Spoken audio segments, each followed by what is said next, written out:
Good morning, folks. It's Monday, the 18th of November, and I have to share what happened over the weekend because it was so funny and so entertaining. Rattling the cage of a flat earth believer is so much fun and it's so easy. I have to thank you guys for giving me such a great weekend and reading your response in the comment section. I tell you what, listen, for those of you who didn't see my last video, Flat Earth Contradiction, right, I shall leave the link in the description box of this video so you could check out the comment section for yourself, because that is where I had the fun. That is where the giggles and the fun really took place. It was in the comment section because, like I said, the fun I had rattling your cage was the same fun I had when I was a kid between the age of 8 to 10 years old, say, knocking on people's door and running. So you guys were the equivalent of the grumpy old man who lives down the road, who had no front garden. His front door was the easy target, and we would pick on his door and we'd, like I said, would knock on his door and run off. And the same level of fun that I had back then was the same level of fun I had over the weekend. Now, what happened was, as usual, flat earth believers would come and state their claims of what they believe or what they profess as their knowledge or what they profess as the truth, right? So you have the establishment, mainstream science, whichever way you want to term it. So you have the, let's say mainstream science, okay? In terms of what they've published and, you know, what they, well, basically mainstream science. Let's leave it at that, right? So my question, I had a simple set of questions, right?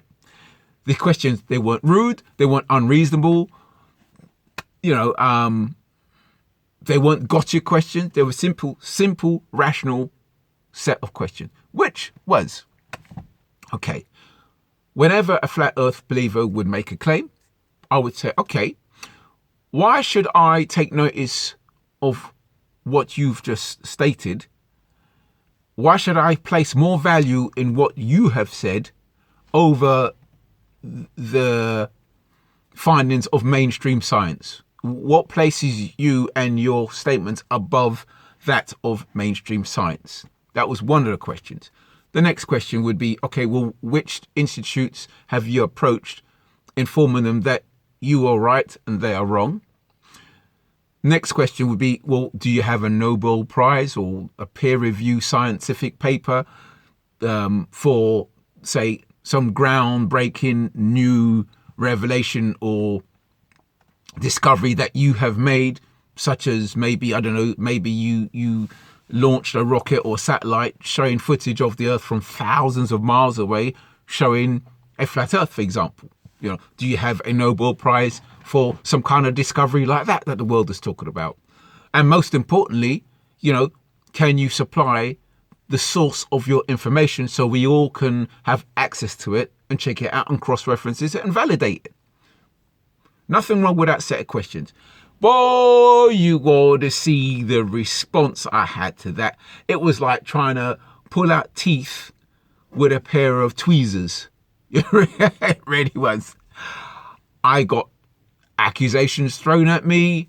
Oh, you're an indoctrinated sheep. And I thought, okay, well, fair enough. I am an indoctrinated sheep, but that still does not answer the question. Why should I place value over what you've said over mainstream science or the establishment? You know, are you a professor? Are you a cosmologist? Are you an astronomer?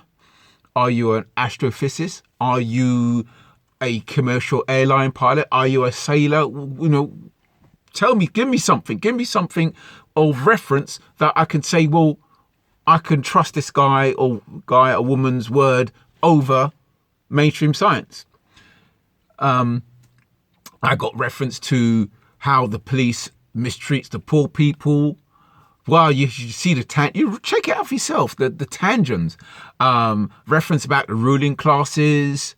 And I said, well, could you show me the source of this information so I could check it out yourself? Another one, the best one was, science hides the fact that the sky is a barrier. I said, okay, very, very well. But can you supply the source of this information so I can check it out? Nothing. They refused to answer any of my questions because they couldn't, right? And sadly, the reputation that Flat Earth movement has as a joke is justified. So when you say to the average person a Flat Earth believer and you get, it's totally justified because you just check out the comment section. Just see for yourself, see the reaction to the refusal to answer simple questions. Why should I listen to you over mainstream science? Simple question. And you should see the vitriol and the tangent and coming off subject. I had to bring them back on subject. Okay, answer the question. And then they think by asking me questions somehow validate their lack of qualifications. I think, well, I'm not the one that's made the claim, mate. I am not the one accusing the establishment of being wrong, or I'm not. There's no conspiracy theory coming from me. So the burden of proof is not on my shoulders. Again, you got to explain to me why I should take you seriously over the establishment. But anyway, check it out for yourself. And like I said, Flat Earth believers, I thank you so much for giving me so much jokes. Oh boy, you guys are something else. You really are. Well, anyway, folks, I gotta go and do some work. And like I said, thank you so much for a wonderful weekend. And I really appreciate the smile you gave me. Thank you very much. Okay, bye.